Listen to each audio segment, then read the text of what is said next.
darle la bienvenida y en primer lugar, bueno, agradecer a Dios por un día más de vida, hoy 27 de abril, eh, agradecerle a él sobre todas las cosas y a usted, ingeniero, por participar de esta conferencia con este tema tan interesante y con el nivel que usted tiene y la trayectoria que hemos leído en todas las ponencias también que hemos participado, y es un gusto tenerlo en nuestro Consejo Departamental Lambayeque, capítulo de Ingeniería Mecánica. Darle la bienvenida a ingeniero Edwin Zorrilla Alba. Muy buenas tardes. ¿Cómo está, ingeniero? Buenas tardes. Pedro Reyes. ¿Qué tal, Pedro? Gracias. Sí, un gusto. Un gusto, gracias por la invitación. Sí, ingeniero, no, agradecerle a usted por participar y la verdad que respondernos el mail y bueno, hoy, el día de hoy se pudo hacer posible esta conferencia con este tema tan interesante denominado Avances y Desafíos de la Electromovilidad a nivel global y local. Ingeniero, mencionar una breve descripción. Usted se va a presentar. Usted es gerente de ventas de la unidad de negocio Power System para Perú y Bolivia en Schneider Electric. Cuenta con más de 20 años de experiencia en proyectos de electrificación, automatización, digitalización y desarrollo de negocios. Usted es ingeniero electrónico, ingeniero, ¿verdad? Sí, así es, ingeniero electrónico. Más bien le dejamos, para que usted se presente, le damos pase para que dé inicio a esta gran ponencia. Ingeniero. Bienvenido, ingeniero. Y también agradecerle a todos los participantes. Buenas tardes y muchas gracias por estar conectándose. Justo voy a seguir enviando a través de WhatsApp para que se incluya, ingeniero. Le damos pase a la conferencia y recibe el saludo también del decano y de toda nuestra junta directiva del capítulo de Ingeniería Mecánica, ingeniero. Muchas gracias. No, a ustedes. Perfectos. Bien, voy a compartir mi pantalla. Me avisan cuando ya lo puedan ver.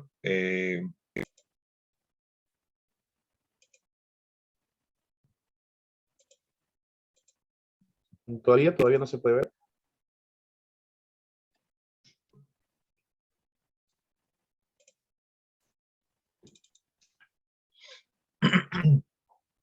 ¿Ya se puede ver? Sí, ahora sí, ingeniero. Listo. Bien, una vez más, gracias por la invitación. Vamos a hacer esta presentación que yo ya la estoy actualizando. Personalmente, me interesó mucho ese tema hace un poco más de 2 años y vengo desarrollando no solamente a nivel profesional en la empresa donde estoy ahora, Schneider Electric, donde estaba también anteriormente, sino también a nivel académico. Bueno, para presentarme, yo soy ingeniero electrónico, tengo también una maestría. He trabajado principalmente en lo que es automatización y electrificación. También he trabajado algún tiempo atendiendo a la industria de petróleo y gas, por eso que conozco un poco el lado oscuro, como a veces bromeo. Pero eso me hizo posible hace unos años, de manera personal, un poco investigar sobre estos temas de la transición energética, de la electromovilidad, y también lo desarrollo también a nivel académico. Soy profesor a tiempo parcial en la Pontificia Universidad Católica, donde tengo justamente un curso electivo y un grupo de trabajo donde ya tenemos varias tesis relacionadas con los temas de transición energética y electromovilidad. Acá tienen mis datos, mi correo de Schneider para cuestiones, cualquier consulta de ámbito profesional, comercial, y mi correo de la PUC para cuestiones académicas. Y finalmente me pueden también encontrar en LinkedIn. Yo siempre estoy publicando, siempre estoy... tengo siempre información ahí en LinkedIn. Utilizo esa plataforma un poco para promocionar también información sobre estos temas, ¿ok? Bien. Algunas ideas generales o lo que espero que nos llevemos de esta conferencia, un poco, dos cosas, ¿no? El tema de transición energética, electromovilidad, y también ahora un poco lo que voy a introducir y voy a comentar como uno de los desafíos, que es no solamente ver a la electromovilidad aislada, sino como parte de un ecosistema, ¿no? Donde ahora se habla, por ejemplo, de los microgrids. Entonces también ahora he incorporado en esta presentación un poco el tema de los smart grids o de las redes inteligentes y de los sistemas energéticos que incorporan generación distribuida, que incorporan energías renovables por el lado de la generación, vamos a decir, y la electromovilidad por el lado del consumo, ¿no? Como unas nuevas cargas que ahora se van a tener que considerar en los futuros diseños de los sistemas eléctricos. Entonces, la transición energética, pues, está transformando la industria de la energía, pero también del transporte. ¿Por qué? Porque el transporte es uno de los consumos finales de energía más importantes. No nos damos cuenta, pero más del 40% de la energía, el consumo final, se utiliza en el transporte. Entonces, es relevante, ¿no? Y es por eso que cuando se establecen las metas, como en los acuerdos de París, para evitar el incremento de temperatura, ¿no? En no más de 2 grados, que este es un objetivo medioambiental muy importante, el transporte juega un rol clave, ¿no? Es realmente relevante. Entonces hay que tener en cuenta, y por eso que las metas, como vamos a ver, hay metas específicas para lo que es la electromovilidad asociada a la lucha contra el cambio climático, ¿no? Por otro lado, el futuro es eléctrico y digital. Definitivamente, la electrificación va a ser cada vez mayor, se va a incorporar generación distribuida, renovable, y por tanto, los edificios, las industrias se van a convertir en microgrids, ¿no? Van a pasar de ser solamente consumidores a ser también productores de parte de su energía. Entonces, esto va a requerir una gestión energética donde la electromovilidad también se debe tener en cuenta, porque van a ser cargas importantes que actualmente no están siendo consideradas en los diseños. Muy pocos edificios, por ejemplo, actualmente están preveyendo la potencia eléctrica para la carga de vehículos eléctricos. Y tampoco cómo se van a gestionar esas potencias, porque no se puede tener una simultaneidad, ¿no? No se puede cargar todos los vehículos eléctricos al mismo tiempo. Hay que hacer una gestión, hay que manejar cierta simultaneidad. Entonces, esto hace que la gestión de energía en el futuro también tenga en cuenta a la electromovilidad. Por eso que estos temas, y lo pongo así un poco con un texto, después yo les puedo pasar esta presentación, son un poco las ideas que vamos a desarrollar ahora y son un poco los desafíos, ¿no? En los cuales se tiene que trabajar, ¿ok? Entonces vamos a tratar estos 4 temas. La presentación, la primera es un poco la transición energética, el sentido de urgencia que debemos tener. Es muy importante esto, a mí me toca un poco llamarles la atención, creo que es algo que tenemos que hacer. Luego vamos a hablar un poco de los microgrids, los smart grids aplicados a industrias, edificios, básicamente. Luego la electrificación de flotas, que es otro tema muy interesante, también es parte de los avances, pero también un desafío. Ya hay empresas que ya están electrificando sus flotas de transporte. Y finalmente, muy importante, tener claro ciertos conceptos, desmitificar algunas ideas que se tienen con respecto a la electromovilidad y también compartir algo de experiencia personal, ¿no? ¿Ok? Entonces, lo primero es la urgencia, ¿no? Esto de acá, no sé si ustedes supieron, pero hace un par de semanas, yo en LinkedIn, por ejemplo, publiqué y me sumé a esta iniciativa. ¿Qué pasó? Que los científicos pues se cansaron que no les hicieran caso y hubo una iniciativa que se llamó la rebelión científica, ¿no? ¿Por qué? Por el sentido de urgencia que tenemos que tener. O sea, realmente según los científicos, tenemos que evitar que la temperatura, el cambio climático, eleve la temperatura en más de 1.5 grados centígrados al final del siglo. Y lo que se dice es que ya estamos perdiendo, o sea, ya no se va a poder evitar eso. Entonces, se supone que debíamos evitar que suba la temperatura en 1.5 grados centígrados y parece que ya no se va a lograr esa meta. Lamentablemente estamos retrasados con las metas, Acuerdo de París y todo lo que se hace en función de eso. Entonces, tenemos que tener un sentido de urgencia, o sea, realmente tenemos que girar el timón, realmente se necesita tomar conciencia y debemos establecer como gobiernos las políticas para empezar la transición energética. No se trata aquí de una guerra entre el petróleo y las renovables, que a veces es un concepto equivocado. Vamos a seguir necesitando petróleo por 30, 40 años más. Lo que queremos es que sean 30, 40 años más, que no sean 60 u 80 años. Entonces, tenemos que empezar la transición energética ya. Esto no es de un año, dos, tres, esto van a ser décadas. ¿Por qué? Porque el consumo de energía crece año a año y el reto cada vez es mayor. La energía crece aún con la pandemia, imagínense, ya pasó la pandemia, ya hemos recuperado los niveles de consumo energético prepandemia. Es lo primero que se ha recuperado, porque es así, ¿no?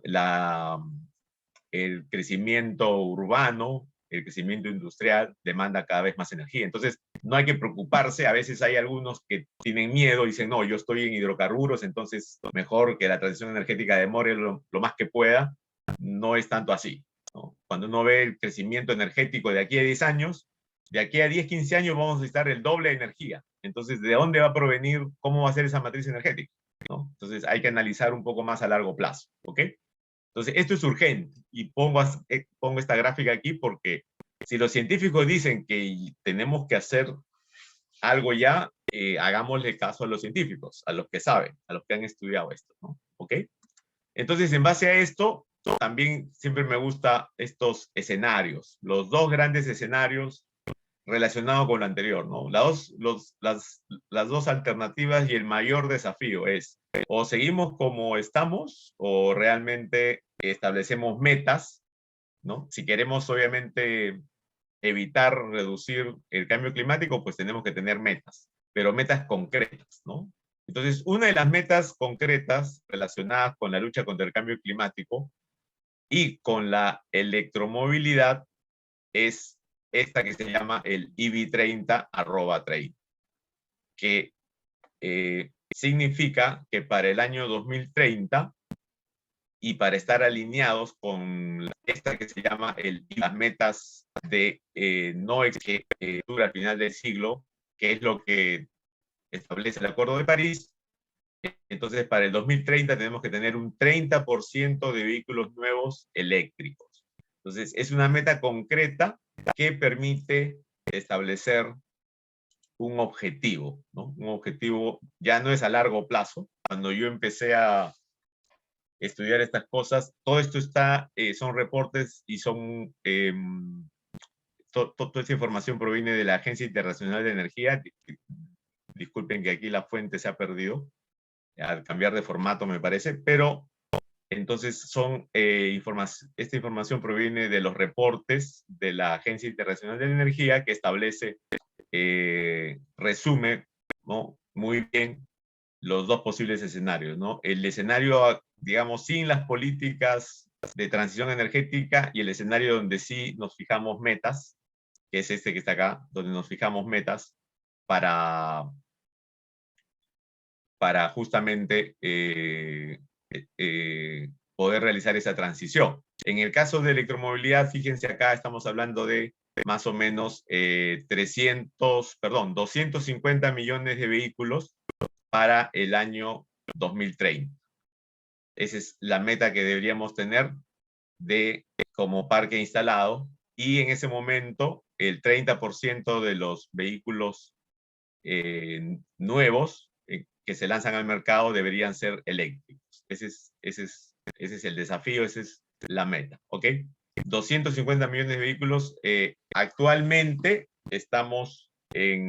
apenas llegamos a nivel global a 10. estamos más o menos en un orden de 10 millones de vehículos eléctricos. Entonces, la brecha que tenemos es grande y fíjense que ya estamos por acá. O sea, no hemos llegado a esta meta, por ejemplo, de los cerca de 50. Estamos más bien bastante por debajo, ¿se dan cuenta? Entonces, no hemos despegado, no hemos acelerado como se debería, ¿no? Por eso es que los científicos están preocupados. Y eso es en cuanto a electromovilidad, ¿ok? Entonces, tenemos que acelerar, tenemos que acelerar. Estamos ya aquí, esta gráfica, por ejemplo, es de hace 2 años, 2, 3 años, y no hemos logrado montarnos sobre la curva del escenario deseable, ¿no? Que es, ¿y todo esto para qué? Para evitar el incremento en temperatura de los 2 grados centígrados al final del siglo, ¿no? Con lo cual, trazado este escenario para electromovilidad es esta meta de EV 30/30, ¿no? ¿Ok? Entonces, esta es otra gráfica muy buena que muestra la diferencia entre estos dos escenarios, pero ahora visto como las emisiones acumuladas de todos los tipos de vehículos. Estas son las emisiones acumuladas de todos los tipos de vehículos. Entonces vemos que lo que se llama el escenario sin o sea, las políticas, lo que se llama las nuevas políticas, que algo tienen de transición energética, pero que no son suficientes todavía, ¿no? Y es la misma que hemos visto de la curva anterior, que está por debajo. Y el escenario deseado, el EV 30/30, o lo que actualmente se llama el escenario de desarrollo sostenible, ¿no? En los informes, los informes 2019-2020 cambió de nombre, pero básicamente lo mismo, que es 250 millones de vehículos eléctricos al 2030. Ese es el EV 30/30. Y ven que es el EV 30/30, este es el promedio de las emisiones, el promedio ponderado de las emisiones de todos los vehículos. Con esta tendencia sí se logra reducir las emisiones totales. Con las políticas actuales, aún con lo que se ha incorporado, no alcanza. Siguen aumentando las emisiones al 2030, ¿no? Entonces es muy importante darse cuenta de que las políticas actuales, todas ellas a nivel mundial, no están logrando reducir la tendencia del incremento de las emisiones, ¿no? Estos son los millones de toneladas equivalentes de CO2. Siguen creciendo. En cambio, con el EV 30/30 apenas se logra disminuir, o sea, se está logrando disminuir. Entonces, es por esto la importancia de saber en cuál debe ser la tendencia, cuál debe ser nuestro objetivo, ¿ok? Y en el caso local, en el caso del Perú, es otro aspecto que hay que tener en cuenta es la alta dependencia que tenemos de los hidrocarburos, ¿no? Miren la alta dependencia que hay de hidrocarburos. 75% de nuestra energía proviene de gas natural o petróleo, ¿ok?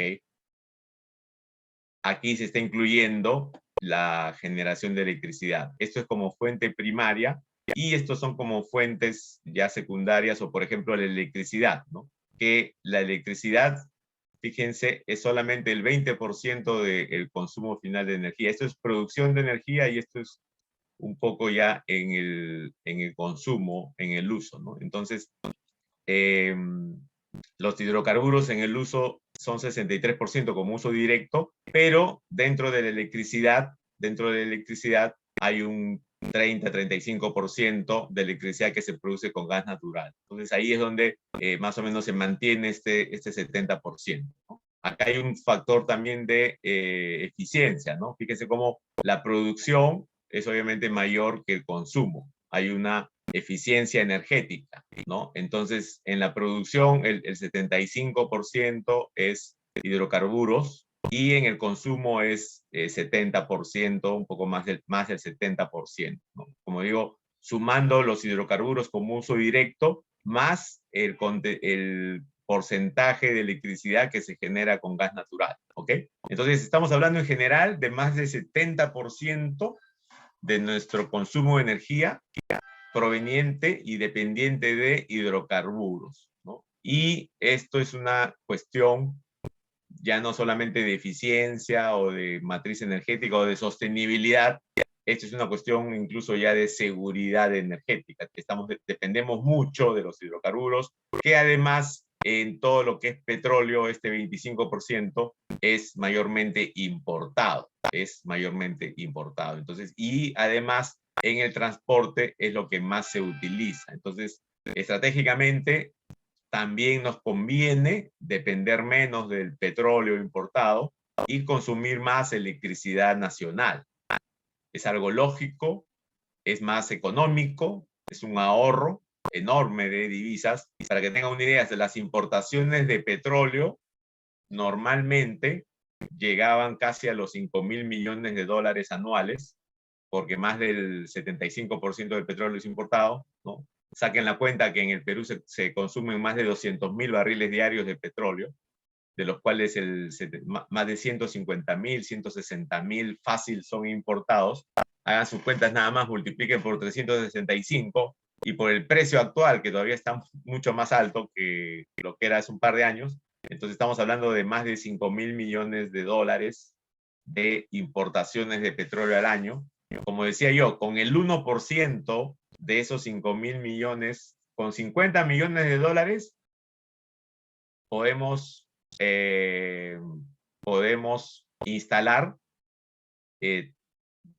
redes de carga rápida para vehículos eléctricos en toda la Panamericana, de Tumbes a Tacna, 50 estaciones, según una estimación que hizo AEDIBE y que presentó hace unas semanas, hace algunas semanas, el mes pasado.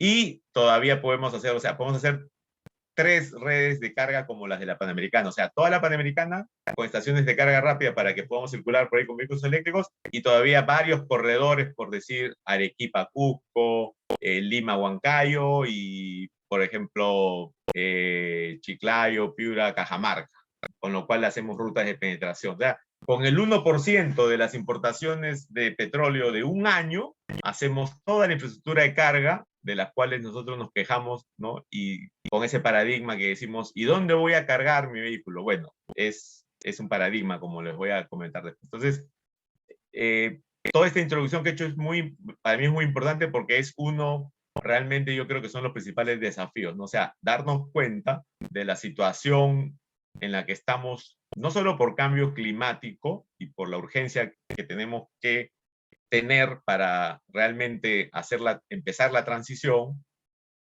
a energía más limpia, sino además por el simple hecho de que como país estamos consumiendo recursos energéticos que no tenemos, ¿no? Mientras la electricidad creo que es claro que es más, tenemos actualmente todavía un exceso de generación, podríamos utilizar mucha más electricidad que la que consumimos, ¿no? 20%, este 20% tranquilamente podría duplicarse y no pasa nada. Tenemos la capacidad para hacerlo como producción, como generación eléctrica. Y todavía con hidroeléctricas, todavía con energías renovables, porque tenemos los recursos. Así que eso es, digamos, lo que tenemos que tener claro.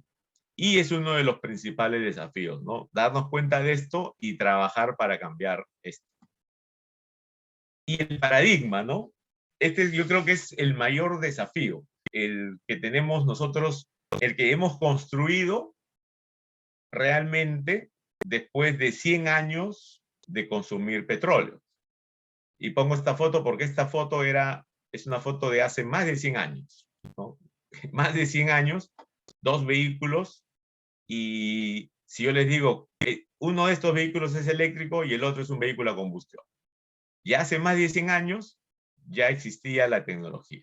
Por razones X, en realidad no por razones X, por el descubrimiento de petróleo barato y disponible en Estados Unidos, por que el señor Ford inventó la línea de ensamblaje y abarató el costo del vehículo y escogió el de combustión para esto, quizás si se le hubiera ocurrido masificar el vehículo eléctrico hubiera cambiado toda la historia, pero por el descubrimiento de petróleo accesible y vamos a decir barato en ese momento en Estados Unidos, por la masificación en base a la línea de ensamblaje que desarrolló Ford, el vehículo a combustión fue el que se masificó.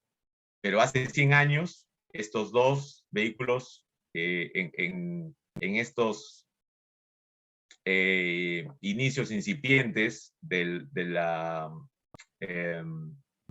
los automóviles, existían las dos tecnologías, ¿no? Entonces, lo que ha sucedido es que en 100 años hemos desarrollado un paradigma, ¿no? Cuando nos preguntamos, pero ¿y dónde cargo?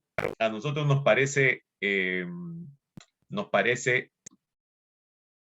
que lo normal y lo fácil es ir a una estación de combustible o una estación de servicio, porque obviamente ya existen cientos, miles de estaciones de servicio, pero si nos ponemos a analizar, cada estación de servicio tiene que tener tanques de almacenamiento subterráneos con decenas o cientos de miles de galones de combustibles ahí almacenados, que frecuentemente 2 o 3 veces por semana tienen que ser recargados por cisternas que tienen que llegar a esas estaciones de servicio con toda una logística del combustible.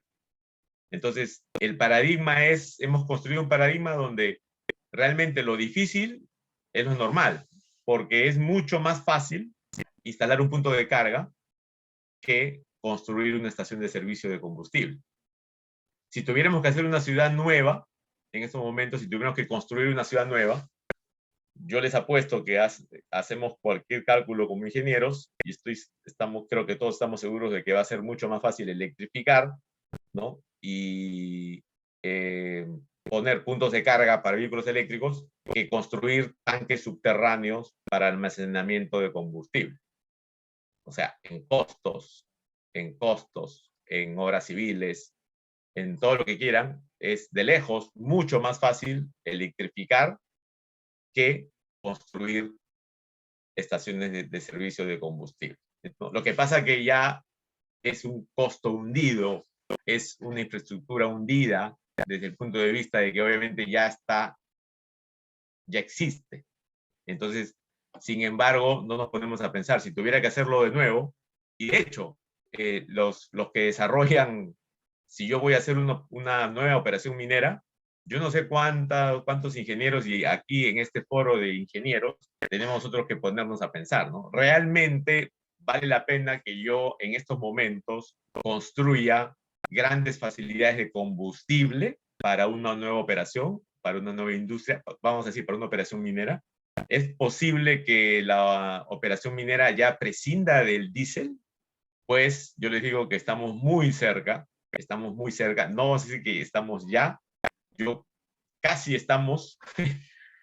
En minería subterránea, por ejemplo, ya existen los scoops eléctricos, ya existen las perforadoras, scoops hasta de 14 toneladas, camiones de 42 toneladas, pueden ver, por ejemplo, el fabricante Epiro, que era, bueno, que se dividió de lo que era Atlas Copco, ya desarrolla esos vehículos, y por lo tanto, este paradigma tenemos que repensarlo, ¿no? O sea, realmente, si en estos momentos tengo que hacer un proyecto nuevo como ingeniero, voy a necesitar toda la infraestructura de combustible como lo construía hace 10 años. La respuesta contundente es no, no voy a necesitar. Sí, quizás, obviamente va a ser todavía inevitable, pero no en la magnitud, y más bien hay que mirar más bien a largo plazo, porque una operación minera no se hace pues para 5 o 10 años, se hace por lo menos para 20. Entonces, ese es el paradigma que tenemos que cambiar. Para mí es el mayor desafío, es comenzar a pensar en que, de hecho, ahora mismo los edificios no están previstos, los edificios no están previstos, muy pocos están pensando. Yo a veces un poquito me divierto, les cuento, cuando por ahí encuentro una publicación en LinkedIn, que yo soy muy usuario de LinkedIn, por ahí van a leer mis comentarios a veces, simplemente con la intención de despertar esa curiosidad que tenemos que tener y ese pensar fuera de la caja, ¿no? Cuando alguien por ahí publica, acabamos de inaugurar el edificio certificación LEED, lo máximo con la alta tecnología, y yo por ahí pregunto, oye, ¿y cuántos estacionamientos tienen cargadores para vehículos eléctricos en tu edificio de última tecnología? Silencio total, ¿no? O sea, queda ahí y no me saben responder, ¿no? Y después por interno me dicen, oye, y les explico y les digo, y por ahí ya hay algunos diseñadores y hay algunas empresas que ahora sí están un poquito dándose cuenta que hay que cambiar, que hay que proyectarse en estas cosas. Entonces les pongo esto porque esto para mí yo creo que es el mayor desafío. Y con esto cierro un poquito esta introducción, que me parece muy importante para un poco ubicarnos dentro de lo que es esto de la transición energética, el cambio climático, la electromovilidad, porque está todo muy relacionado, ¿ok? Bien, ahora otro de los temas importantes es, bueno, y se habla mucho, ¿no? Bueno, ¿y qué pasa con las redes, no? Porque, bueno, ahora electrificamos todo y ahora viene el problema. No, antes que nada, no es un problema. O sea, la electrificación, porque claro, ¿no? Podemos decir, ok, a ti te encanta, a ti te gusta mucho, pero bueno, ya, convertimos todos los vehículos eléctricos y de pronto nuestras redes van a colapsar. No es así. El crecimiento urbano es mucho, el crecimiento urbano ya demanda una electrificación donde el porcentaje, y lo dice la Agencia Internacional de Energía, donde el porcentaje de la electromovilidad va a ser, o sea, va a ser notorio, pero no va a ser el mayor consumo. El mayor consumo van a seguir siendo todo el consumo adicional de edificios y de industria. Ese es el crecimiento principal. Entonces, la electromovilidad va a significar un incremento, pero no va a ser que colapsen las redes. Lo que sí es cierto es que hay que gestionar esas nuevas cargas. Como toda ampliación eléctrica, hay que gestionarla. Y más bien lo que hay que ver no es tanto el colapso de las redes, sino cómo van a cambiar esas redes. Y ahí viene el tema de los smart grids o de los microgrids que quiero tocar, ¿no? ¿Qué pasa con bueno, y acá obviamente viene todo el tema de solar fotovoltaico, las renovables, que se van a incorporar. ¿Qué va a pasar? Que se van a incorporar en los edificios y las industrias, ¿no? Entonces, los microgrids son pues los sistemas integrados de energía que tienen lo que se llama los nuevos recursos distribuidos, ¿no? Que se incorporan y que tienen que actuar ahora obviamente como una entidad, como una pequeña red interconectada obviamente a una red mayor. Entonces, que se van a incorporar, por ejemplo, en un edificio, yo voy a instalar paneles solares en el techo, tengo mis grupos electrógenos de respaldo, que de repente los voy a querer utilizar en algún momento. Entonces voy a incorporar recursos energéticos distribuidos, almacenamiento, las baterías van a jugar un papel cada vez más importante, y voy a gestionar mi demanda. Voy a buscar eficiencia energética y voy a obviamente tratar de flexibilizar al máximo posible toda carga que sea flexible, que no sea crítica, yo la voy a tratar de optimizar, de que solamente me demande energía cuando es estrictamente necesario. Entonces, este es el nuevo escenario de los sistemas de gestión energéticos. Tenemos que pensar en microgrids. ¿Y qué cosas son los microgrids? Pues van a ser edificios, van a ser complejos industriales y ya llevado a un poco, ya no tanto microgrids, sino a un nivel de distritos, ciudades, las ciudades inteligentes y los smart grids. O sea, microgrid, smart grid es lo mismo, solamente es una denominación relacionada con el tamaño, ¿no? Y finalmente, otro aspecto que hay que tener en cuenta son los sistemas aislados. Todavía van a haber sistemas aislados, como los que tenemos nosotros en la Amazonía, donde son sistemas de acceso a la energía que ahora tienen como alternativa, y esto es clarísimo lo que nos pasa con la Amazonía, ¿no? Esa línea de transmisión Moyobamba-Iquitos, que yo alguna vez pueden buscar mi LinkedIn hace varios años, para mí no se podía hacer, y bueno, me están dando la razón, muy compleja, muy costosa, tanto como CAPEX como OPEX, casi imposible de hacer, y no se va a hacer. Parece que al final es más conveniente pensar en un sistema que se mantenga como sistema aislado, pero con recursos distribuidos renovables, Iquitos y toda la Amazonía. Y se está haciendo, ¿no? El ministerio está haciendo, ya hay varios proyectos, licitaciones de electrificación rural, y se está proveyendo el acceso a la energía, es muy importante, ¿no? Se está proveyendo el acceso a la energía, pero bajo este nuevo concepto, justamente de microgrids. O sea, vamos a tener, y de hecho ya hay varios proyectos, nosotros mismos estamos ya trabajando en esos, hay varios proyectos de microgrids, por ejemplo, en la Amazonía, y van a seguir habiendo. Yo creo que es la manera de hacer ahora el acceso a la energía, ¿ok? Entonces, estos microgrids, por ejemplo, ¿no? Un edificio ahora instala sus paneles solares, tiene, tiene sus inversores para sus sistemas fotovoltaicos, tiene UPS o tiene baterías para almacenamiento, por ejemplo, quiere hacer un peak shaving, quiere, o sea, quiere quiere dejar de consumir, evitar picos de potencia en las horas punta, que los penalizan, ¿no? A los clientes libres, a los grandes edificios. Entonces, para eso se usan baterías. Y, por otro lado, en cuanto a la demanda, quiere optimizar su gestión de energía, y acá tiene la electromovilidad. Tienes en sus estacionamientos vehículos eléctricos que tiene que gestionar, porque estos cargadores de vehículos eléctricos hay que gestionarlos, porque también no los vamos a poner a cargar todos juntos al mismo tiempo. Hay que optimizar, ¿no? Tanto la potencia como la energía, ¿no? La potencia pico y la energía. Hay muchos proyectos ahora de lo que se llama peak shaving, justamente para evitar esa potencia pico en la hora punta, ¿no?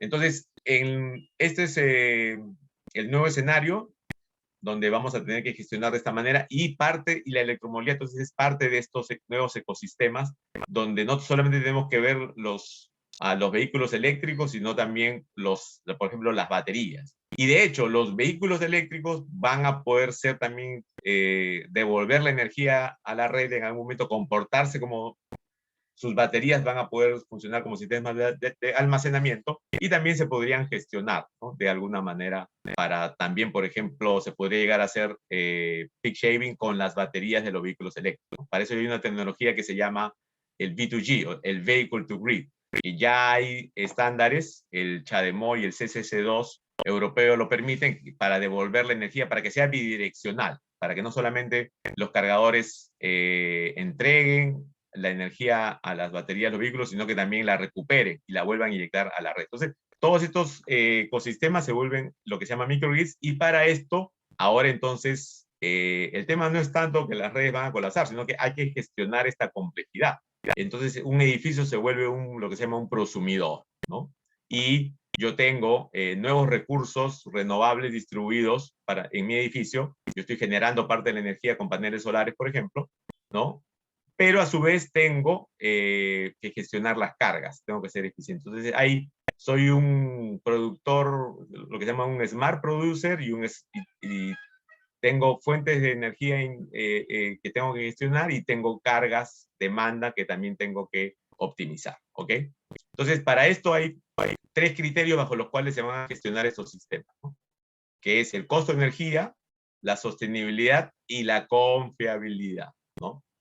Yo voy a tratar de ser más sostenible, que no nos olvidemos, es un objetivo también muy importante por lo que hemos visto, pero necesito confiabilidad, o sea, tengo que tener la misma confiabilidad que cuando estaba conectado a la red. Si la red es muy confiable, y en algún caso yo quiero desconectarme para hacer ahorro de energía, por ejemplo, consumir con paneles solares, si lo voy a hacer en paralelo, o si me desconecto, en cualquier caso tengo que tener la misma confiabilidad.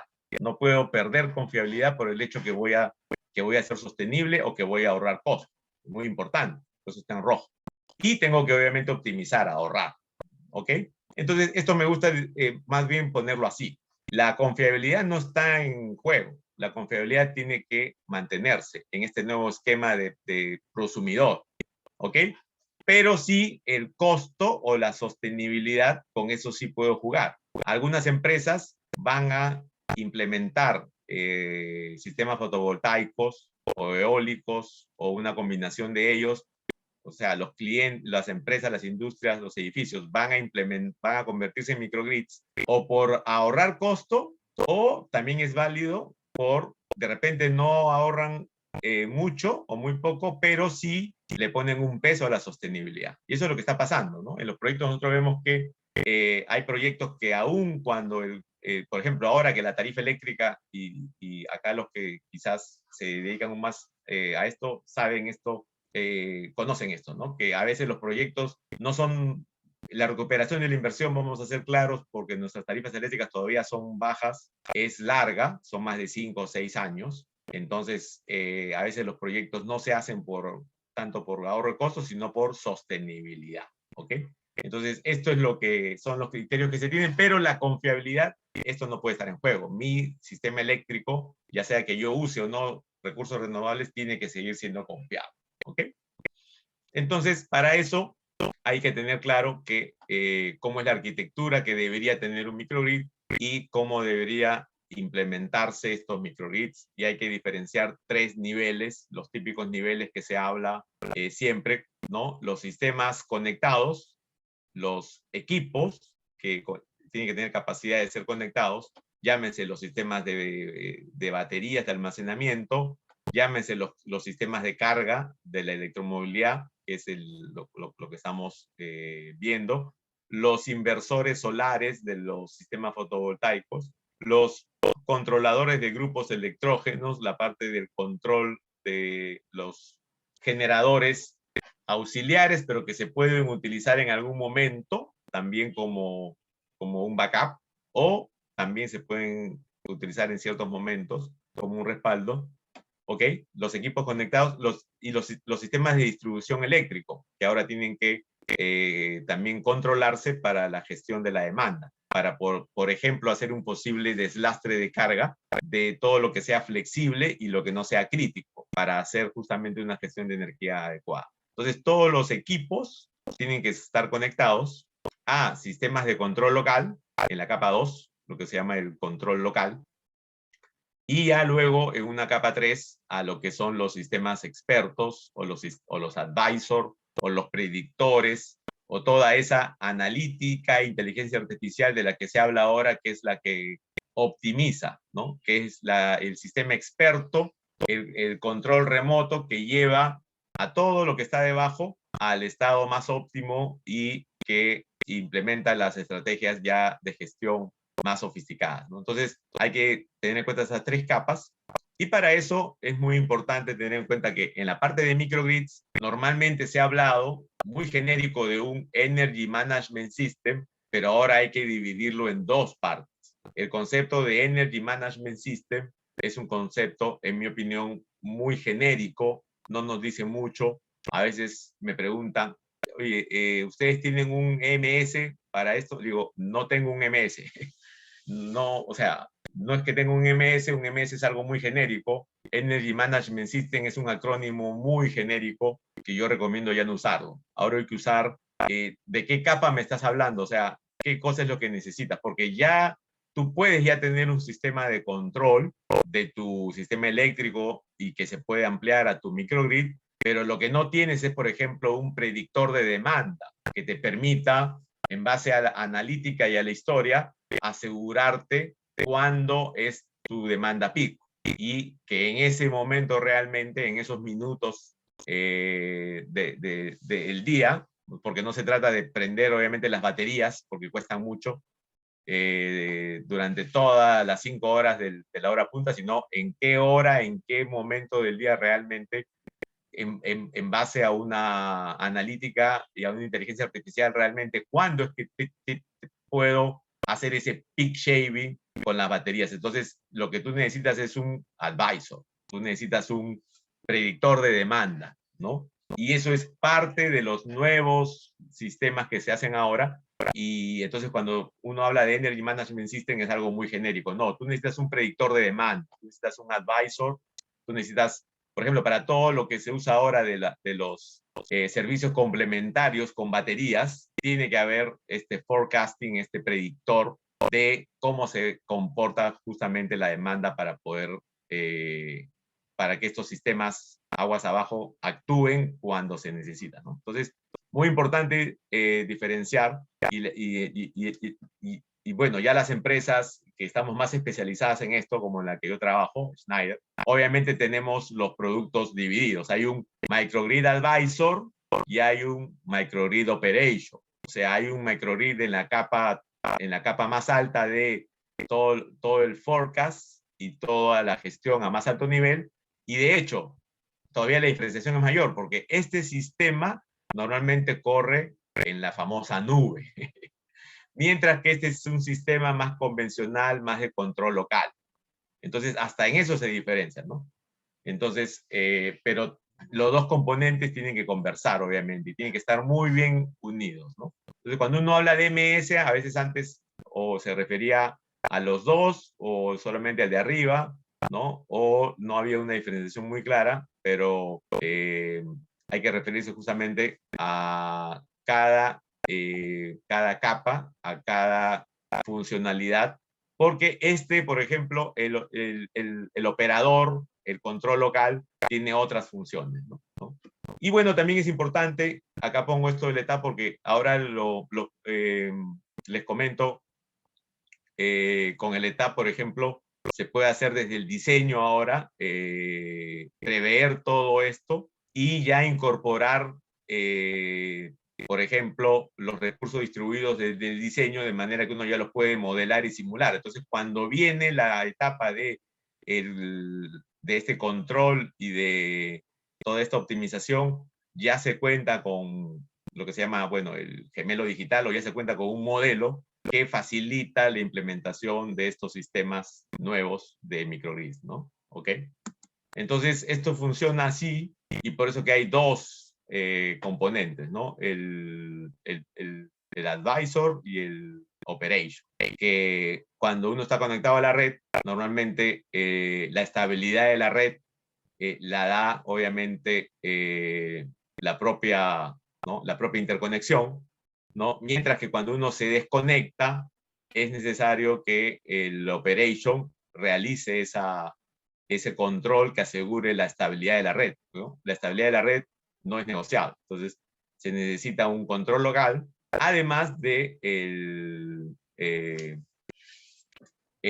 la gestión experta, ¿no? De la optimización, que es otra cosa. Y cuando es un sistema desconectado totalmente, yo podría solamente trabajar con el operation, con el control local.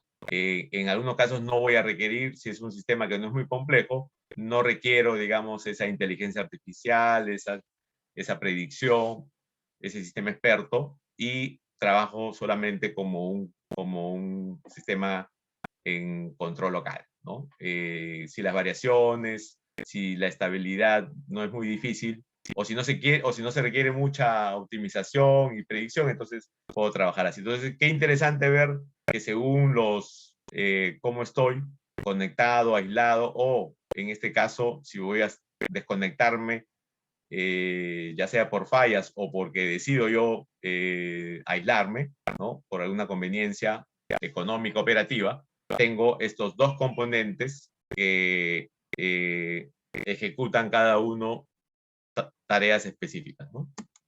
Entonces, es así la arquitectura de cómo se hace un microgrid ahora, ¿no? El advisor, el operation, que tiene que ver más con el control de los dispositivos. El operation es el que se comunica con los inversores solares, con los controladores de grupos electrógenos, con el BMS del sistema de baterías, ¿no?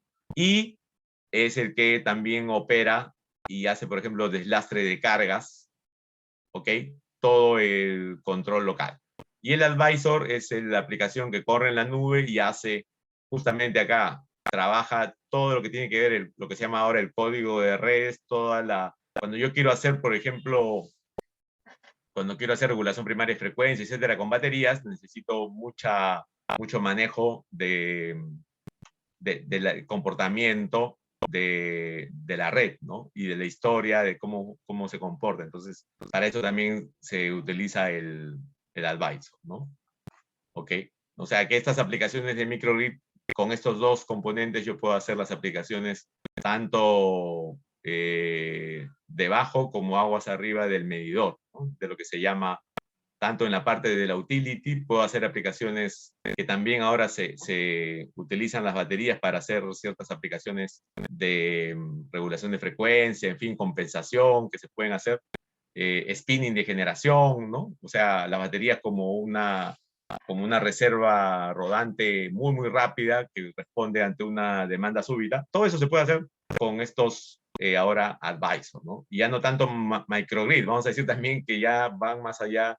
El mismo concepto se usa en redes mayores, simplemente que el software es el mismo, por ejemplo, ¿no? Aplica lo mismo, simplemente trabaja con más data o con otro tipo de datos que provienen de las redes, ¿no? ¿Ok? Y esto funciona en una secuencia en la cual cuando, como un ejemplo, ¿no? Cuando yo me desconecto de la red por algún apagón, un blackout, el sistema, el operador tiene que recuperarse, tiene que después ver algún tema de economía, pero cuando ya está nuevamente disponible la red, hace el reenganche, ¿no? Todo eso lo tiene, todo eso es parte, por ejemplo, es una secuencia típica de cómo funcionan los dos sistemas. Desde que está conectado a la red hay una falla y se recupera, ¿no? Cómo se toma la posta. Cuando todo está interconectado, normalmente el control local es mínimo, mientras que cuando se desconecta, el control local pasa a ser crítico y tiene que más bien conformar la red, garantizar la estabilidad de voltaje, frecuencia, y después reengancharse, ¿no? Hacer el control justamente para reengancharse. En esta etapa en que conforma la red, tiene que ver si primero usa baterías, luego grupos o lo que haya para garantizar la estabilidad, porque la confiabilidad no es negociable. Luego puede hacer algún ahorro, ya cuando vio que es estable, bueno, en fin, vamos a apagar los grupos y me quedo con batería o uso solar, en fin, ya veo cómo. Pero luego, que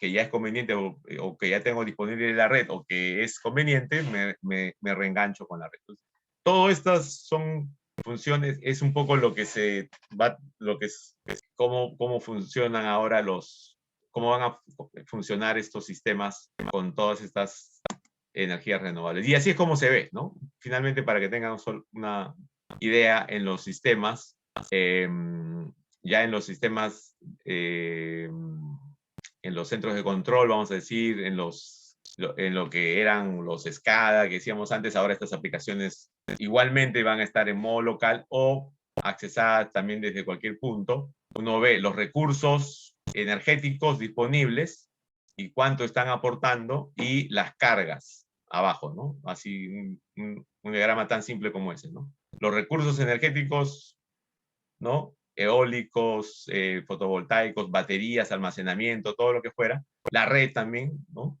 Y cuánto están aportando de acuerdo a mis objetivos. Y las cargas clasificadas, ¿no? Críticas y las flexibles, las que yo puedo desconectar, las que puedo... en algún momento no son, por no ser críticas, puedo flexibilizar, puedo optimizar, puedo desconectar, ¿ok? Para ahorrar energía, ¿bien? Y así es como se ve, este es un tablero real de un microgrid, para que vean solo cómo este es un tablero de distribución de un proyecto en España, donde se tiene ya en esta columna está el controlador local, lo que nosotros llamamos el EMO, el Microgrid Operation, que es en este caso un computador industrial con su HMI, con su pantalla, vamos a decir, que es el que hace el control del microgrid, y los circuitos principales de derivación que están acá, que están todos motorizados para poder hacer el deslastre, ¿no? Algunos de estos críticos, otros no, de manera que el tablero de distribución viene ya preparado con su control, con su motorización de interruptores para hacer el deslastre, ¿no? Y ya todo preparado para poder hacer esto y hacer este tipo de aplicaciones. No cambia mucho, simplemente un poco más de tecnología que se le pone a los tableros de distribución, ¿no? ¿Ok? Bien. A continuación vamos a terminar. Vamos a ver acá, ya para cerrar, algo de electrificación de flotas, y terminamos con algunas preguntas, algunas cosas que puedan tener. En electrificación de flotas, que es otro tema, voy a pasar muy rápido porque la verdad que se ha pasado el tiempo, pero en electrificación de flotas, lo que tenemos que ver básicamente es que a nivel industrial, a nivel logístico, hay muchas empresas que cuentan con vehículos y hay que también, así como decía, en este paradigma tenemos que mirar, ¿no? ¿Cómo va a ser este cambio? Y las empresas tienen la ventaja que pueden, justamente por el mayor recorrido que tienen que nosotros los usuarios particulares, ¿no? Pueden realmente hacer un análisis y lo que se está viendo es que es mucho mayor el crecimiento de flotas convertidas eléctricas que incluso la adopción de nosotros los particulares. ¿Por qué? Porque las empresas hacen un análisis de costo-beneficio, de costo total de propiedad, de retorno de inversión, y sí les sale a cuenta y sí pueden recuperar esa inversión más rápido que nosotros, porque tienen más recorrido. Porque un vehículo que se usa para logística, para trabajo, para transporte, tiene obviamente más recorrido. Mientras más recorrido, más ahorro, ¿no? La electricidad es más económica que el combustible, definitivamente. Y el business case o el caso de negocio es mejor mientras más recorrido haya, ¿no? Entonces, es por eso que lo que dice aquí, ¿no? Mientras más recorrido es más conveniente. El costo llega a ser hasta 10 veces el costo de la electricidad versus el combustible, aunque no lo crean, puede llegar a ser hasta 10 veces menor, o sea, un décimo. ¿Por qué? Porque hay que tener en cuenta la logística del combustible. No es lo mismo llenar aquí en Lima, ir a una estación de servicio, que transportar el diésel hasta Cajamarca o hasta Las Bambas, y más aún si te bloquean la vía, ¿no? ¿Qué pasa si ya no tengo combustible y me bloquearon la vía? Entonces, el costo de oportunidad de combustible puede ser inclusive, por el costo de oportunidad puede ser inclusive esto mucho más de 10 veces. De hecho, hay un caso que comento siempre y alguno lo debe saber, hay veces en que por esos problemas se ha tenido que hasta transportar diésel en cargueros a operaciones como Cajamarca, ¿no? Está registrado que se ha tenido que hacer eso. Entonces, es realmente un gran ahorro para sobre todo las empresas, las industrias, mucho más que para los usuarios particulares como nosotros. Y además hay nuevas tecnologías como la conducción autónoma y nuevos modelos de negocio que se pueden implementar, ¿no? Mucha mayor seguridad con conducción autónoma, por ejemplo, en la minería ya se está usando. Entonces, imagínense el beneficio adicional. Entonces, cuando uno mete en la ecuación esto, simplemente las empresas de transporte o las empresas, las industrias, o las empresas, por ejemplo, Amazon, ¿no? Logística, ni qué decir, grandes recorridos.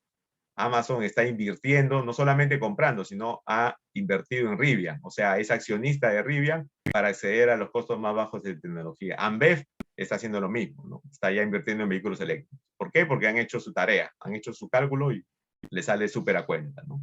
Y en el tema de flotas, hay que mirar siempre todas las alternativas tecnológicas, no solamente ver lo típico que es el vehículo con una gran batería, sino también ver que hay trolleys, hay sistemas trolleys, estos sistemas ahorran mucho costo de batería, y si hay ciertos tramos donde se puede construir estas catenarias, esta infraestructura, se ahorra mucho y se reduce el retorno de inversión. ¿Por qué? Porque la batería es más chica, porque la batería es más pequeña. ¿Y qué es lo que más cuesta en un vehículo eléctrico? La batería. Entonces hay que mirar también nosotros, y más los ingenieros, tenemos más responsabilidad de evaluar todos los tipos de modelos y alternativas tecnológicas. No solamente es decir, bus eléctrico, no. Me estás hablando de un bus eléctrico con carga solo en el depot una sola vez, o me estás hablando de un trolley que también se usa en transporte.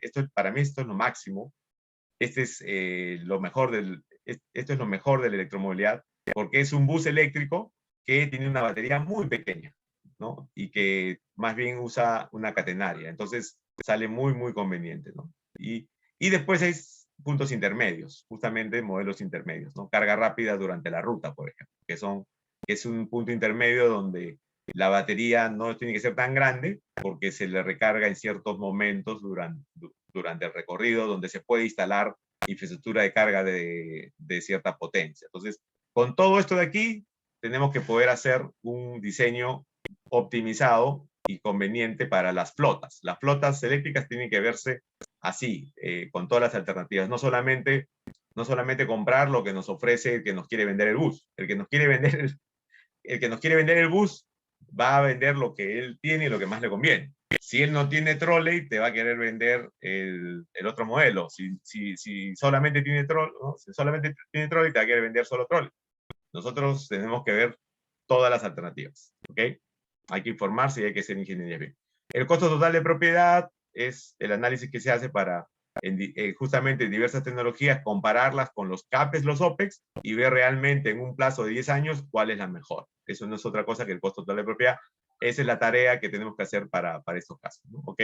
Y la carga inteligente es la carga que hay que hacer para evitar esos picos de potencia que hay que cargar, justamente esa gestión de carga, de que hablaba, que no todos se cargan juntos al mismo tiempo, sino cargar de acuerdo a cuánto requiere realmente. Para eso hay que monitorear lo que se llaman los SOCs, los estados de carga de la batería, y distribuirlos en el tiempo disponible, en la ventana que tenemos para recargar, de manera que acá, por ejemplo, la línea en azul hubiera sido, si no hacíamos gestión de carga, todos juntos, apenas llega el bus, lo enchufo. En la noche, no, los cargo de manera inteligente. En el tiempo que tengo disponible reparto la energía que tengo que entregar, y de eso disminuyo a la mitad el pico de potencia, ¿no? Eso es lo que se hace con gestión de carga. Bien.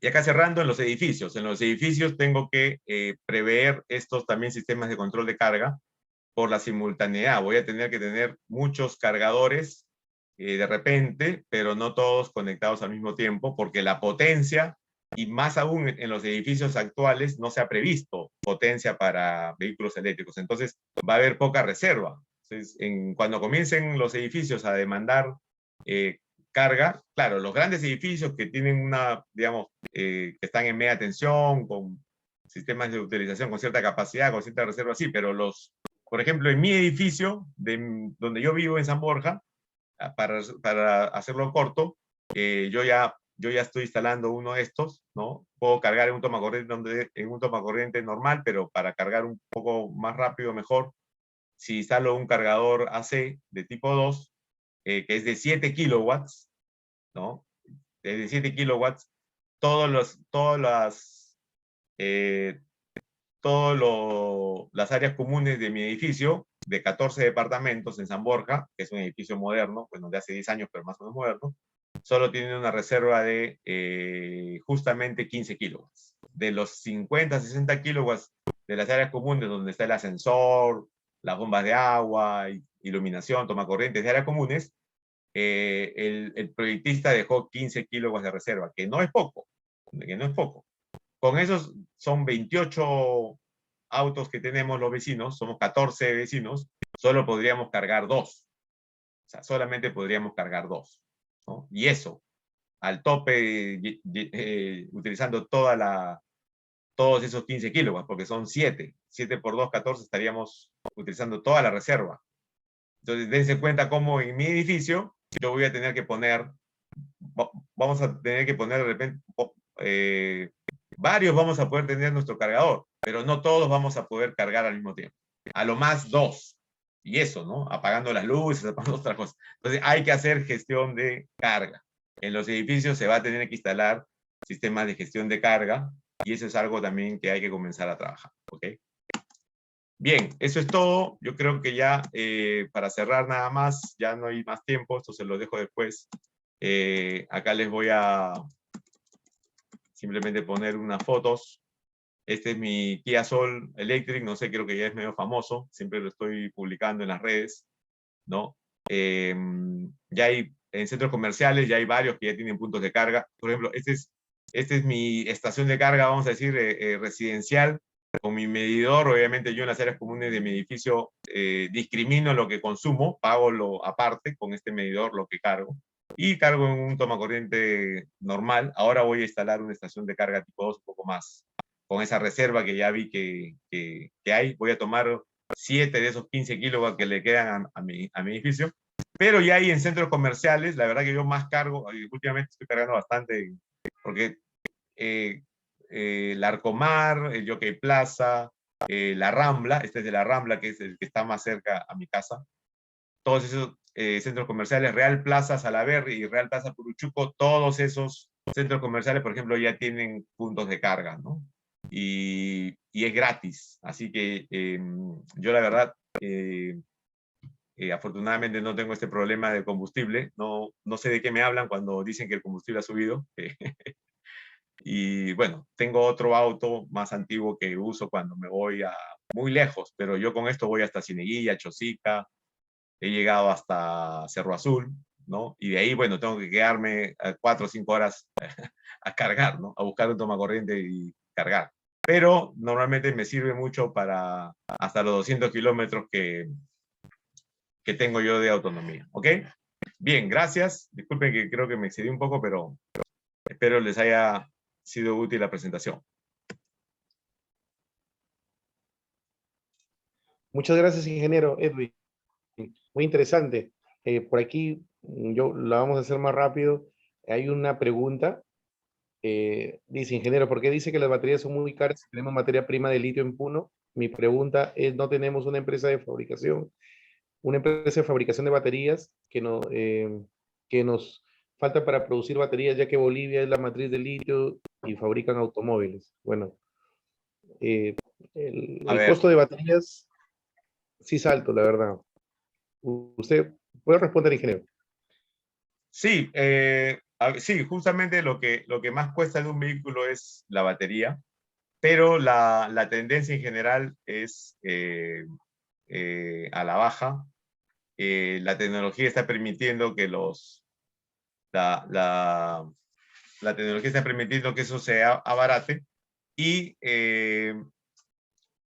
lo que sucede es que por la mayor autonomía, las baterías en los vehículos están viniendo, por ejemplo, el que yo tengo tiene una batería de 28 kWh, que ya tiene mi vehículo 5 años, y es 200 kilómetros. Ahora ya están viniendo baterías de 40, 50 kWh con autonomías de 300, 400 kilómetros. Entonces, el costo se reduce por, digamos, unidades de kWh, pero los kWh aumentan en el vehículo.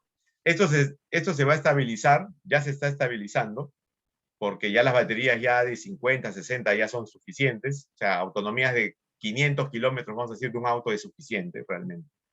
Y cuando se estabilice eso, ahí sí van a comenzar a bajar los costos de los vehículos, porque las baterías se van a seguir reduciendo en costo. En cuanto a producir baterías, eso es parte, bueno, eso ya es una visión estratégica que tenemos que tener como país, obviamente. Tenemos que explotar nuestros recursos. Ojalá dar mayor valor agregado, ojalá no exportar litio, sino, como dice, construir baterías. Yo buscaría alianzas, yo no inventaría la pólvora, ¿no? Yo buscaría, pues, convencer, por ejemplo, a un loco como Elon Musk, que se venga al Perú y que su primera megafactory en Sudamérica sea, por ejemplo, en el Perú, ¿no? En algún momento la va a tener que hacer. ¿Qué tenemos que hacer para convencer a Elon Musk que su fábrica sea aquí? Pues, ¿no? Habrá que traerlo acá al Cusco, enamorarlo, no sé. Hay que buscar alianzas, ¿no? Hay que buscar alianzas con el sector privado. El gobierno tiene que saber, obviamente, tener visión, buscar buenos inversionistas que hagan buena minería de buena manera y atraer al sector privado, porque solos no lo vamos a hacer. Entonces, definitivamente, hay que aprovechar los recursos, hay que hacer alianzas y hay que avanzar. Muchas gracias, ingeniero. La última pregunta, a ver, porque entiendo el tiempo. Este vehículo que usted obtuvo, ¿se compró en el extranjero o lo trajo al Perú de su vehículo? ¿Dónde podemos? Sí, a ver, les comento. Bueno, el Kia Soul que yo tengo es un vehículo que trajo el mismo Kia en el año 2015 como un vehículo de demostración. O sea, fue un vehículo que estuvo dando vueltas en las conferencias, en los eventos, y yo como era pues muy promotor y muy convencido, me tomó 2 años decirle, oye, pero ustedes no lo usan mucho, yo lo voy a usar más, véndemelo, véndemelo, hasta que los convencí y me lo vendieron. Entonces, Kia me vendió su vehículo de demostración y yo tengo el gusto de utilizarlo desde hace 2 años y me va muy bien con ese vehículo, ¿no? Me lo transfirieron, tengo que agradecer aquí a que me dieron un costo, la verdad, muy especial, o sea, un costo ya depreciado, y yo por eso soy todavía más promotor de la electromovilidad. Excelente, con razón, ingeniero. Y los puntos de carga en Lima, me imagino que los únicos puntos de carga en el país es en Lima y en provincia, bueno, desconozco. No, sí hay, sí, la empresa Enel, ustedes pueden entrar a la página web de Enel, y Enel ha instalado unos cargadores en diversos hoteles a raíz de un proyecto que hubo, de que vino Rivian acá y se paseó por todo el Perú. Han dejado cargadores en 40, me parece que hay 40 puntos de carga en diversos hoteles y diversos sitios en la Panamericana Norte, y después por Huancayo, Huancavelica, Bancay, Cusco, Puno, creo, han instalado en algunos hoteles también puntos de carga por donde pasó esa caravana Rivian hace un año, me parece. Entonces, sí hay algunos cargadores en provincias también, pero obviamente todavía es poco, ¿no? Eso se tiene que masificar más, ¿no? Obviamente hace falta más, pero como dije, en realidad el costo y implementar eso es muy fácil. O sea, no debemos pensar en que es algo difícil, no, los puntos de carga es algo sencillo, no es costoso y se hace más fácil que las estaciones de servicio, que tenemos el paradigma de que eso es lo común, pero debemos repensar todo eso, ¿no? Claro, ingeniero, digamos, más o menos si 200 kilómetros, que es la autonomía, y más o menos, digamos, hablemos de kilowatt hora y hablemos de costo en electricidad, eh, es más cómodo que ahorita el diésel o la gasolina. A ver, 200 kilómetros a 30 kilómetros por hora, estamos hablando de 7, promedio de 6,5 o 7 galones. Estamos hablando de más o menos 140 soles, 130 soles, ¿no? En lo que es en combustible normal, ¿no? Un combustible como la gasolina. Y Así eso es, si no es. es la gasolina 98, ¿no? Digamos, estamos hablando de un promedio de 150. Y con electricidad, la carga va a ser menor, ¿no? ¿En qué porcentaje? Creo que lo había escuchado. Claro, si los 200 kilómetros yo los hago con 28 kilowatt hora, ¿no? Si tú sacas el costo del kilowatt hora de tu recibo de luz, ¿no? El kilowatt hora está en menos de un sol, Sí, ¿ok? con todos los cargos, un sol. Con Con todos todos los los cargos. cargos y todo está en, ¿cuánto? Está en 80 céntimos, ¿no? Sí, Ya, ponle un sol, ya, un ponle sol. un sol, ya, por 28 soles, 28 por soles 200 kilómetros. versus 150 soles. O sea, un promedio de... Un Es quinto, casi un exactamente. quinto. O sea, más o Bueno, menos el ratio con tarifa residencial es un quinto, un sexto, dependiendo qué gasolina le echas, claro, etcétera, etcétera, pero, o sea, el ahorro es sustancial, ¿no? Como te das cuenta. Y ese un quinto es con tarifa residencial. Ahora, imagínate una mina que compra como cliente libre de electricidad. Entonces, ahí imagínate, es donde llega hasta un décimo. Ahí es donde te un digo que décimo. fácil a una mina le cuesta la mitad o casi la mitad. Claro, un Con cliente toda la libre, logística, claro, con toda la logística y todo lo que hace una mina para llevar el combustible hasta las bambas, ese un quinto se puede convertir hasta un décimo. Entonces, pero esos son los rangos, más o menos así rápido. Mira qué bien, me gusta mucho que hayamos hecho ese cálculo de servilleta que muestra que estamos hablando entre un quinto hasta un décimo de lo que puede ser el ahorro, dependiendo obviamente si es tarifa residencial, si es un cliente libre, etcétera, pero el ahorro siempre es grande, o sea, es varias veces, ¿ok?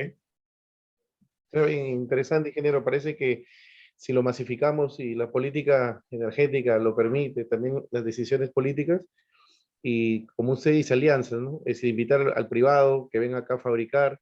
Hacemos todo eso, yo creo que la industria automotriz va en Sudamérica, no sé si Brasil o Chile, escuché Colombia, no he visto el tema de la electromovilidad en esos países, no sé si el campo automotriz ya cuenta con, de todo su universo, con el 2 3 o el 10%, digamos, de vehículos, vehículos, digamos, eléctricos, ¿no? Es decir, ¿qué país lidera esto? Europa, Estados Unidos, Y bueno, China, lo que China. pasa que China, claro, lo que pasa que China se ha volcado a la electromovilidad porque ellos, China importaba los motores a combustión justamente por los controles de emisiones a nivel internacional. China fabricaba todo el auto menos el motor de combustión, que proviene de los fabricantes, pues Volkswagen, que en realidad uno se pone a pensar, los motores de combustión es un pequeño clúster que los fabrica.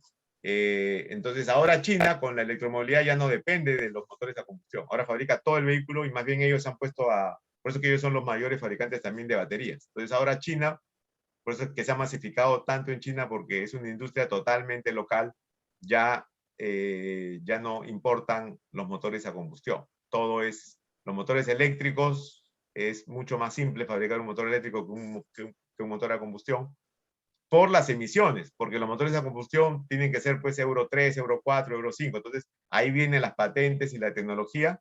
O sea, actualmente los motores a combustión solo se sostienen porque tienen que tener, obviamente, reducción de emisiones, porque tienen que tener un control de las emisiones, ¿no? Entonces, la electromovilidad ha hecho que se rompa, vamos a decir, esta argolla, ¿no?, de los fabricantes de combustión, ¿no? Entonces, ahora cualquiera, en realidad, con electromovilidad, se está democratizando la fabricación de vehículos, porque, es más, cualquiera puede convertir un vehículo y van a haber empresas ya como BYD que van a vender, vamos a decir, el chasis con la batería y el motor eléctrico. O sea, van a vender el chasis básico y sobre eso tú ya le metes el diseño, ya le metes toda la parte, claro, ya sobre ese, exactamente, sobre ese chasis básico ya tú diseñas el automóvil como tú quieres, ¿no? Entonces va a haber está habiendo también un cambio ahí. Y lo otro es increíble cómo lo de Tesla, digamos, ha sido algo fantástico, pero se sigue replicando, o sea, siguen apareciendo fabricantes como Tesla de vehículos, ¿no? Después de 120 años de vehículos a combustión, ahora de pronto aparecen Teslas, Rivian, Lucid, o sea, una serie de fabricantes que entran al mercado que sería imposible en otros ámbitos de la industria. Es imposible que uno piense, por ejemplo, que puede entrar un nuevo fabricante de turbinas de gas, por decir. Muy difícil que entre ya a competir con los que ya vienen haciendo turbinas por décadas. En cambio, fíjense cómo la tecnología es tan buena, tan simple, tan eficiente, que siguen apareciendo fabricantes de vehículos eléctricos y se siguen metiendo al mercado y siguen ganando el espacio a los fabricantes convencionales, ¿no? En una industria tan madura, esto es un cambio disruptivo y eso demuestra realmente que la electromovilidad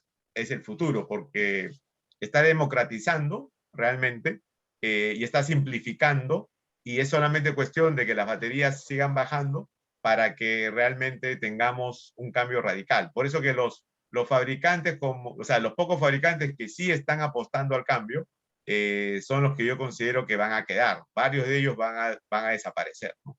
Yo hago una predicción acá, pero a mí me parece, lamentablemente algunas marcas que se han quedado mucho en electromovilidad, como Toyota, por ejemplo, se ha quedado muchísimo. Toyota dice que te vende un híbrido enchufable o no enchufable, pero ahí hay que ver un poco con cuidado qué cosas está ofreciendo, porque son tecnologías muy antiguas, ¿no? Entonces hay unos fabricantes que se han quedado mucho realmente. En cambio hay otros como Volkswagen que está apostando fuertemente así hacer el cambio hacia la electromovilidad, ¿no? Correcto, ingeniero, la verdad muy interesante. Es algo muy interesante entender de que este cambio debe darse inmediatamente, ya que como dice el colega, hemos encontrado yacimientos de litio y si lo más caro es la batería, entonces podemos, digamos, solamente hacer alianzas para que esto no se exporte, más bien para nosotros ser los pioneros en fabricar y ver las alianzas, las condiciones de las alianzas que se pueden hacer, ¿no? Y yo entiendo de que si el ahorro es un quinto, yo creo que al incremento del combustible debemos de buscarle alternativas. Claro que todo siempre, bueno, inicia con los que sí pueden comprar el vehículo, ¿no? Y el Estado tiene que masificar los puntos de carga y también proyectar en sus planes de generación, de admisión, es decir, si tenemos la capacidad instalada es mayor a la demanda, es decir, energía hay, ¿no? Y va a entrar con auge las energías renovables, entonces ya estamos preparados, ¿no? Solamente es decisión, ¿verdad, ingeniero?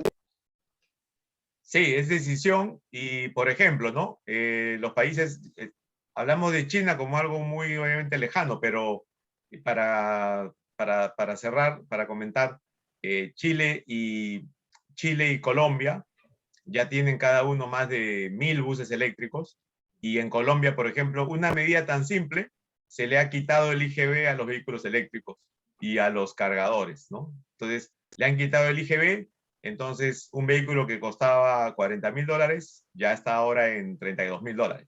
Y cuando ya haces tus cuentas, ya con $32.000, ya, además que es un vehículo de alta gama, un eléctrico no lo puedes comparar con un sedán cualquiera, tienes que comparar lo mínimo con un tipo deportivo, ¿no? Por la performance que tienes y la tecnología que tiene. Entonces, medidas tan simples como quitarle el IGB, que no estás perdiendo nada porque son pocos todavía los que van a acceder y porque además estás ahorrando, por otro lado, pues las importaciones de petróleo. Entonces, Colombia ya lo hizo y se han comenzado a disparar las ventas de vehículos eléctricos, ¿no?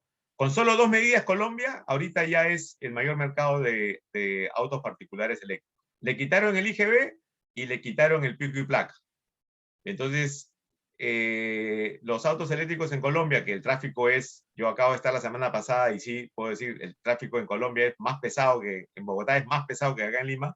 Entonces, con esos dos beneficios, ya la gente comenzó a apostar por los vehículos eléctricos, ¿no?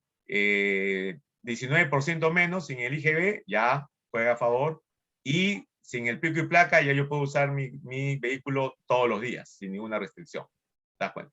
Lo cual está bien porque si uno no contamina, tiene obviamente derecho a circular sin el pico y placa, ¿no? Entonces, con esas dos simples medidas, por ejemplo, que se pueden implementar aquí fácilmente, eh, ya se está disparando la electromovilidad allá en Colombia. Y las marcas son chinas, es decir, las marcas de Colombia, es decir, ¿quién es el pionero?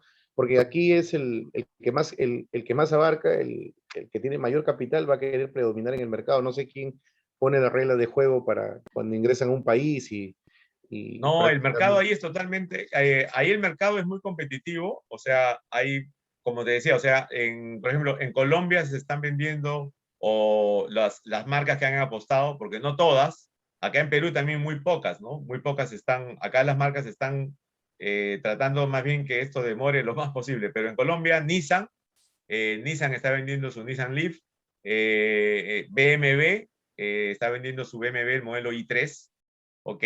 Después está también, bueno, BYD sí está en todos lados, ellos venden el E5 se llama, que también es un sedán. Y me parece que también en Colombia está el Hyundai Ioniq, que es el que acá en Perú es uno de los pocos que también está el Ioniq, ¿no? Entonces, esos son los modelos, por ejemplo, que ya se están vendiendo, ¿no? Ahí en Colombia, ¿no? En Chile también está el Ioniq, también está el Nissan Leaf, ¿no? Acá en Perú sí solamente está el Hyundai Ioniq y recientemente, bueno, los carros de alta gama Volvo, hay un XC40 eléctrico y Audi, el Audi e-tron que han lanzado, ¿no? BYD sí está en todos lados, porque BYD sí apuesta, como ellos venden las baterías, BYD sí apuesta por los eléctricos. Entonces, hay algunas marcas que ya están lanzando sus modelos eléctricos acá en la región, ¿no? Como Hyundai, principalmente Hyundai, Nissan, BMW. Y bueno, BYD que sí, BYD sí apuesta. Y bueno, y la gran mayoría de buses, en gran parte son BYD. En buses eléctricos sí, BYD debe tener más de 500, 600 en Santiago y otros 500, 600 en Bogotá, Colombia. Bueno, ingeniero, bueno, en un motor convencional, perdón, en un auto convencional, eh, lo más caro, se puede decir, lo más delicado es el motor de combustión, y en este caso va a ser el motor eléctrico. Ahora, las diferencias que hay entre un Audi o un Toyota son abismales. Igual la firma tendrá los mismos precios, ¿no? Porque ya el sistema ya se simplifica y la diferencia entre marcas yo creo que ya va a ser el prestigio o bueno, como se dice, ¿no? Una cosa es un Volvo con la tradición que tiene, pero eso sí, pero en el tema de electromovilidad hay que ver quién es el pionero, ¿no? Porque ahí en las marcas, eh, para acceder a un automóvil común y corriente, sí hay diferencias entre un Audi, un BMW, que un Toyota, un Nissan.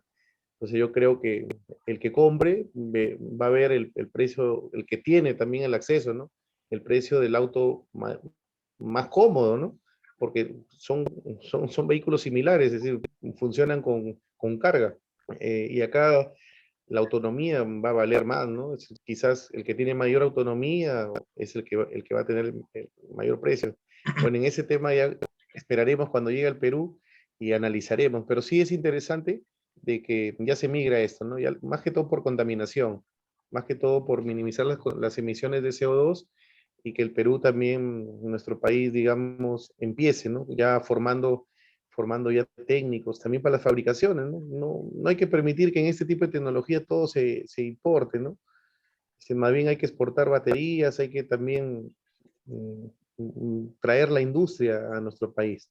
Bueno, eso esperamos que sea como indica el, la conferencia, que es un desafío local y global de la electromovilidad. Bueno, ingeniero, entiendo su tiempo, ya hemos utilizado mucho, más bien agradecerle por su participación. La verdad que esto para mí, discúlpeme, es nuevo, es decir, a veces ignoramos algunos temas de la especialidad o de la tecnología. Me sincero, la verdad que me ha motivado a leer. En estos tiempos libres voy a leer, me voy a informar también para ser un aficionado y más adelante obtener un auto eléctrico. Ya voy ahorrando, ¿no? Ingeniero, muchas gracias. El Colegio de Ingenieros del Perú, Consejo Departamental de Lambayeque, otorga este diploma a usted, ingeniero Edwin Zorrilla Alba, por haber participado como ponente en la conferencia denominada Avances y Desafíos de la Electromovilidad a nivel local y global, desarrollado por el capítulo de Ingeniería Mecánica Eléctrica, llevado el día de hoy, 27 de abril, con una duración de 2 horas académicas. Ingeniero, muy interesante, la verdad, agradecerle a los participantes, a usted, este tema es muy importante, yo creo que tenemos más información que compartir y esta que no sea la última vez, ingeniero, usted cuenta con la apertura y con este Consejo Departamental de Lambayeque, ubicado en la hermosa ciudad de Chiclayo, Ciudad de la Amistad. Usted es bienvenido, espero cuando esté por la ciudad de Chiclayo nos pueda visitar, nos avisa previamente y muy encantado de recibirlo, ingeniero. Igualmente, ya habrá oportunidad de reunirnos de manera personal porque es un tema que apasiona y igual como persona, ¿no? Es decir, mecánico, los autos, ahora ver que la tecnología está cambiando siempre y mirando, digamos, al desafío de cuidar el medio ambiente, la verdad que es cultura y esperemos que nuestro país sea pionero en Sudamérica sobre el tema de la electromovilidad, que ya está dando un paso. Estamos viendo que el Ministerio de Energía y Minas también está afianzando y coordinando, ¿no? Los inicios que en unos años se va a hacer realidad, ¿no? La masificación. Muchas Perfecto, gracias. gracias. Una sola precisión ahí, por si acaso, es Edwin Zorrilla Vargas, Ya. eh, para para que corrija. Y sobre todo, por si alguien también me busca en LinkedIn, por si acaso es Edwin Zorrilla Vargas, nada Listo, más ingeniero. Mil para disculpas. corregir.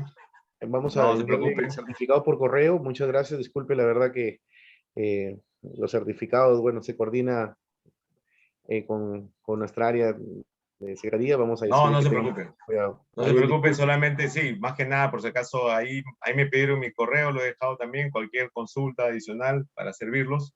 Y hay que, ya saben, como ingenieros tenemos que romper los paradigmas. Sí, para eso hay que esta idea y hay que masificarla, es decir, esto, digamos, ya hace 2 años, como usted dice, ha sido, digamos, algo nuevo, pero ahora ya no es nuevo, ahora todo dependemos de la digitalización, vemos que otros países avanzan y debemos de motivar, ¿no? Debemos de motivar y llegar a las autoridades para que las decisiones se tomen en base a también estos desafíos que fueron tomados por otras naciones y que ahí ya está, digamos, quizás ya más masificado, ¿no? Pero está bien, ingeniero, es un inicio y la verdad que Le agradecemos porque también nosotros en el departamento igual vamos a coordinar con autoridades, y igual con las empresas privadas para que también tomen conocimiento, ¿no? Como usted dice, una minera se ahorra en el tema de combustible, eh, trae estos tipos de vehículos, pero aparte también tiene que tener centros de carga. Es una evaluación costo-beneficio y la decisión la tienen las empresas, depende de los años de operación. Muy interesante, ingeniero. Así Más es. bien agradecerle y muchas gracias, ingeniero. Hasta una próxima oportunidad. Hasta No, luego. gracias a ustedes. Hasta luego. Hasta luego. Muchas gracias.